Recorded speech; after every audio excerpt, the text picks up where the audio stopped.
दिनैनि जा चिरां जिल्लानि सिङाव जोंनि नैबे खुंग्रिं फावरागुरि हालामाव जा स्टेट गभर्नमेन्टनिफ्राय मडेल अंगनबादि सेन्टार दुलाराय आसामाव मडेल अंगनबादि सेन्टारखौ गिबियावनो जोंनि सिडली ब्लक डेभेलपमेन्ट ब्लकनिफ्रायसो मोननो हादों। बेखौ दिनै चिफ मिनिस्टारा एप्रिसियेट खालामगासिनो दङ।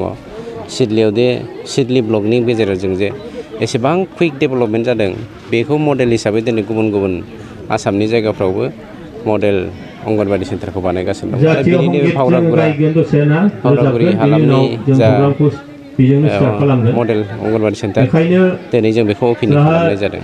आरो फैगौ 75थि भारतनि उदांस्रि सान 15 आगस्ट बे 15 आगस्टआ जोंनि गेजेराव सान्थि खौसेथि लाबोदों। बेखौनो आं दुलाराय जोंनि बिटिआरबासि आरो साफ्रोमबो बर' फिसाफोरनिसिम आंनिफ्राय मोनसे गोजोन हामलायथि हरनाय थाबाय। सार नाथाय दिनैबो बर' माखासे बर'फ्रा उदांस्रि मोनाखै आरो बड'लेण्ड सोमावसारदों नै बावैसो सान सिगां जागायफिनदों। बेनि सायाव सारा माबाफोर बुंदों?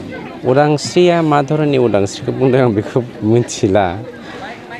स्टेटनि सिङावनो स्टेट अर्थात भारतनि सिङावनो मोनसे स्टेट बिनायखौ जोङो उदांस्रि होननानै बुंनो नागिरा। बिथांमोननि बुंनाय सोदोबा हयथ' मिस्टेक जादों।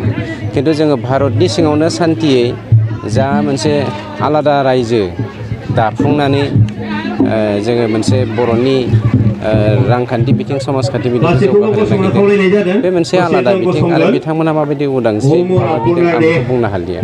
गोजोनथाव खौरां। आसामाव थानाय बयनिख्रुइबो साबसिन सोलोंथाइ होग्रा मिरुफोरनि गेजेराव टेक बुस्टाराबो गंसे। क'क्राझार जिल्लानि सिङाव थानाय CST फिसारि मावख'नि साखाथियाव थानाय खारगावआव बे टेक बुस्टारा दङ।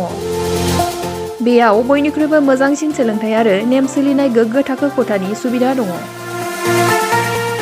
सारा भारतनि गेजेराव सायख'जानाय बायदि सोलोंथाइजों सोमोन्दो थानाय फोरोंगिरिफोर दङ। टेक बुस्टाराव प्रफेशनेल जार्नालिस्ट आरो टेकनिकेल कर्सफोरखौ होनाय जायो। 24 घन्टा रैखाथिनि थाखाय मोजां सुबिदा आरो टेक बुस्टारा नोंथांमोनखौ सौहैहोगोन नोंथांनि थांखिसिम। टेक बुस्टारा नोंथांनि सिमांखौ जाफुंसारनांगौनि थाखाय गांल' नङा साहस आरो गोहोबो होगोन। सोलोंथाइ लाखांनायनि उनाव 100% प्लेसमेन्टनि खाबु दङ। सोलोंनो गोसो गुदुं बिथांमोना 9395695095 जानबुं नाम्बाराव जगाजग खालामनो हागोन।